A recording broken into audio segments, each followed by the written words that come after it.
So Women Employed is a 42, almost 43-year-old nonprofit advocacy organization that mobilizes people and organizations to fight for educational and workplace opportunities for women. In the last several years, one of the things we've done on Fair Workplaces is we've helped pass the increase in the minimum wage here in the city of Chicago.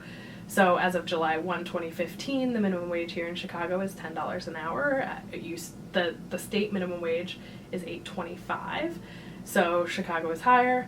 The plan is for it to go up to $13 an hour by 2019. So as of July 1st, 2019, the city's minimum wage will be $13 an hour. We also passed last year statewide what we're terming sort of the Pregnancy Fairness Act. So women who were trying to work through their pregnancy, often in low-wage jobs, often need some sort of reasonable accommodation to continue working. That could be, carrying a bottle of water as they work on the floor of their retail store. That could be needing to sit on a stool if you're a cashier as you check people out. So reasonable things, right? Carrying a bottle of water is not going to impact the bottom line of a store. But there were places that had policies that expressly forbid having a water bottle around or expressly forbid people sitting when they were a cashier. So women who were pregnant, whose doctors had told them they needed to be doing these things, were told, sorry, if you need to sit, you can't work. And for low-paid women, not working for, once you're 5 months pregnant, not working for 4 months is not an option. So we passed a law here in Illinois that basically said employers have to allow those reasonable accommodations. Besides working on workplace issues that we work on is education and training. So there's an interesting intersection between our work, Fair Workplaces, and education and training, which is that lots of low-paid jobs have unpredictable and unstable schedules. People might be called into work at the very last minute, which is called on-call scheduling.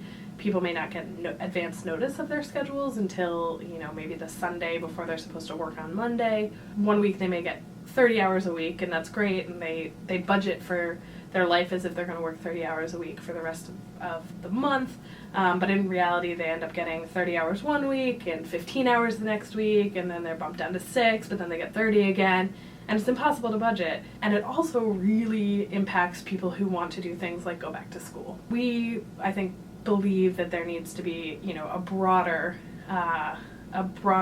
piece of possibly legislation, but certainly a broader agenda to improve unpredictable schedules and unstable schedules. And then the other piece that we work on is we're working closely with the City Colleges of Chicago. So one of the sort of proven best strategies for improving adult education is something called a bridge program, which basically ties your math and your English and your basic skills learning in that way to actual industry skills. So you're looking at math in the context of nursing, or you're reading articles about manufacturing and the manufacturing trade as you're moving into a sort of manufacturing track.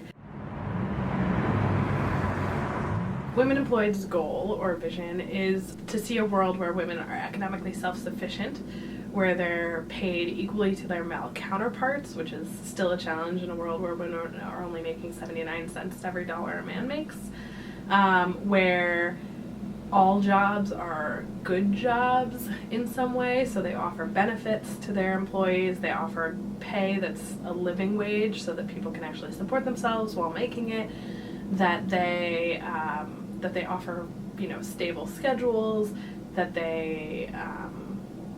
they're fair and equal opportunity for women there as well, that women who want to go back to school are able to access education and succeed in their education, and ultimately that they're self-sufficient, so that they're in family-sustaining careers and good jobs that lead to advancement and opportunity and better jobs and better careers.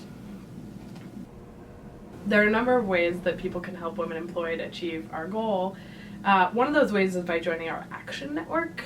So our Action Network is a group almost fully virtually connected to Women Employed that takes action on issues that are important to us. So, for example, without our Action Network, we would not have been able to pass this Pregnancy Fairness Act.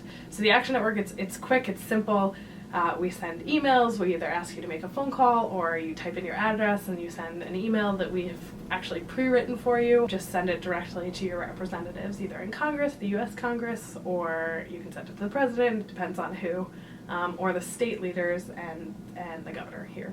The other way you can always support us is through giving, so donating to Women Employed, because we can't do the work we do here without actual money to keep us open and keep the lights on, and to keep us working towards the mission and improving the world for women. And we're really lucky this year that any new or increased gifts are being matched by an anonymous donor. So your gift basically goes twice as far, and it will help us improve the world of women, or world of work, and improve the world for women for hopefully years to come, but certainly in the next year.